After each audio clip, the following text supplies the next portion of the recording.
আজকের লেকচারে আমরা শুরু করব অ্যারে ইনসাইডার স্ট্রাকচার। অলরেডি এর আগের লেকচারে দেখেছিলাম অ্যারে অফ স্ট্রাকচার আর অ্যারে ইনসাইডার স্ট্রাকচারের মধ্যে একটা অনেক মানুষরা কিন্তু গুলিয়ে যাচ্ছে।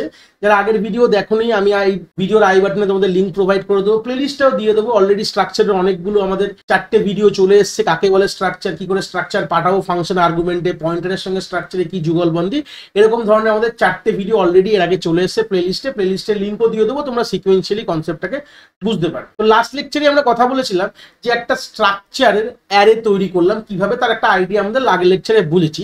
এবার হচ্ছে একটা স্ট্রাকচারের মধ্যে একটা অ্যারে হতে পারে। যেটা আমি এক্সাম্পল রাখলাম, ধরে নাও স্ট্রাক্ট আমি ইউজ করলাম, স্ট্রাক্ট স্টুডেন্ট বলে একটা স্টুডেন্ট তৈরি করছি, যেখানে আমি ধরে নাও যে মার্কসটা আমরা ইউজ করছিলাম ফ্লোট বলে, তাহলে মার্কস তো হতে পারে, দেখো 3-4টে মার্কস হতে পারে একটা স্টুডেন্টের। তো সেই সূত্রে আমি দাঁড়িয়ে একটা অ্যারে আমি তৈরি করে দিলাম, আর যেরকম ছিল আমাদের ইন্ট রোল সেরকম রোল থাকবে। তাহলে এবার গল্পটা ভাবো কি, যখন আমি এর কোনো ভেরিয়েবল বানাবো, ধরে নাও স্টুডেন্টের আমি কোনো ভেরিয়েবল, জাস্ট বোঝানোর জন্য বলছি, প্র্যাকটিক্যালি গিয়ে দেখাবো S1 বানিয়েছি, তার মানে ব্যাপারটা কি হবে, মেমোরি অ্যালোকেশনটা কিভাবে দেখতে লাগবে দেখো। তাহলে এই হচ্ছে S1 তৈরি হবে, ভালো কথা। তার মধ্যে একটা রোল রাখার জায়গা রয়েছে, ভালো কথা, এরকম রোল রাখবে। আর এবার কিন্তু হয়ে যাবে এরকম একটা অ্যারে রয়েছে এখানে, এর মধ্যে মানে স্ট্রাকচারের মধ্যে একটা অ্যারে রয়েছে যার নাম হচ্ছে মার্কস, ঠিক আছে। তার সাথে ইন্ডিভিজুয়াল ইন্ডেক্সিং আছে 0, 1, 2। তার মানে দেখো, যখন আমি এই রোলকে অ্যাক্সেস করবো, আমরা লিখবো S1 ডট রোল লিখবো, ভালো কথা, হয়ে গেল, আমরা অ্যাক্সেস পেয়ে যাবো। যেরকম ভাবে আমরা এইটুকু লিখলেই আমি তাহলে রাখতে পারবো, ডিসপ্লে করতে পারবো, সবকিছু করতে পারবো। বাট মার্কসের ক্ষেত্রে কি হবে, তাহলে আমাদের লিখতে হবে S1 ডট মার্কস, তাহলে আমাকে ইন্ডিভিজুয়াল আমাকে ইন্ডেক্স দিতে হবে, তাহলে মার্কসের 0 হতে পারে, S1 ডট মার্কসের 1 হতে পারে। তাহলে এইভাবে কিন্তু আমাদের কিন্তু আলটিমেটলি আমাদের এই মার্কসের সেলগুলোকে অ্যাক্সেস করার জন্য এরকম ভাবে লিখতে হবে S1 ডট মার্কস 2। এইভাবে কিন্তু কাজ হবে।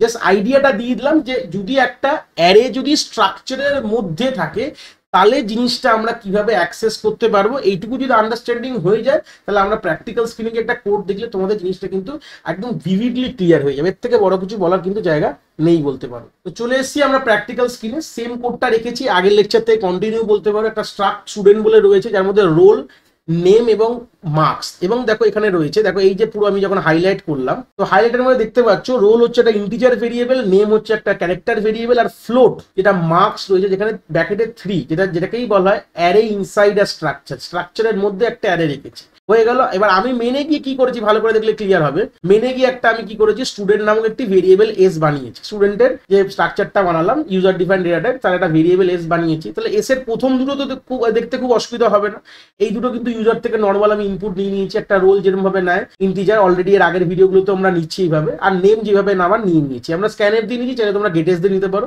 এই হচ্ছে বেসিক আইডিয়া। এইবার দেখো যে 3টে সাবজেক্টের যে মার্কস নিতে গেলে আমাদের কিন্তু যেহেতু অ্যারে রয়েছে, আমাদের কিন্তু ফর লুপ লিখতে হয়েছে। যেহেতু i হলো 0 থেকে i less than 3 for loop লিখেছি, এই ইন্ডেক্স জেনারেট করবে, সেই সূত্রে আমরা মার্কস গুলোকে এই s ডট মার্কস ব্র্যাকেটে i এভাবে কিন্তু ইনপুট নিয়ে, যেটা ওখানেও বলছিলাম s ডট মার্কস ব্র্যাকেটে 0, 1, 2, এবার 0, 1, 2 লিখবো, সেখান থেকে আমরা 1 i দিয়ে দিলাম, তাহলে হয়ে গেল। আর চাইলে ডিসপ্লেটাকেও আমরা এইভাবে করতে পারি, সেম অনুযায়ী এইভাবে ডিসপ্লে দুটো তো নর্মাল হয়ে যাবে, বাদ বাকিটা কিন্তু আমাদের এইভাবে কিন্তু আমাদের s dot marks of i এভাবে কিন্তু করতে হবে। আর এখানে আমি ফরম্যাট ডিসপ্লে করেছি বলে এত কিছু লিখেছি, নর্মাল লিখে দিতে পারতে কোনো অসুবিধা না, বাট দেখতে খারাপ লাগে বলে একটা সুন্দর ফরম্যাট থাকবে, রোল, নেম, মার্কস সব সাবজেক্ট 1, 2, 3 এভাবে দেবে, আর কিছুই না। এই হচ্ছে ব্যাপারটা। চলো প্র্যাকটিক্যালে দেখে নিয়েছো, এবার একটু চালিয়ে তোমাদের দেখালে আরো জিনিসটা ক্লিয়ার হবে। মেন কথা কি করে অ্যাক্সেস করবো, ওই অ্যারেটাকে অ্যাক্সেস কি করে করবো, এটা মেন আমাদের জানার উদ্যোগ ছিল। 101 হচ্ছে আমাদের নাম্বার হয়ে গেল, রোল নাম্বার, আর নেমে আমি রাম দিলাম। এবার 3টে সাবজেক্টে দেখো সুন্দর করে ডিসপ্লে ফরম্যাট আসছে। সাবজেক্ট 1-এ কত পেয়েছো, 52.3। এটা এই যে জিনিসগুলো বড় বেশি লেখা দেখে তোমরা ঘাবড়াবার ব্যাপার নেই, এটা ফরম্যাট ডিসপ্লে বলতে পারো, যেটা 62.3 হয়ে গেল। আর এবার হচ্ছে 89.5 হয়ে গেল। এবার দেখো কি সুন্দর করে দেখো স্টুডেন্ট ডিটেলস গুলো শো করেছে। দেখো যে কোনো প্রোগ্রাম করা আমি মনে করি যে সুন্দরভাবে গুছিয়ে করলে জিনিসটা দেখতে একটা প্রপার লাগবে, আর কিছুই না। এই জন্য এই কোডটাকে সুন্দর করে করা, দেখতে ভালো লাগছে। একই জিনিস যেটা দিলাম সেটাই তোমরা পেয়েছি।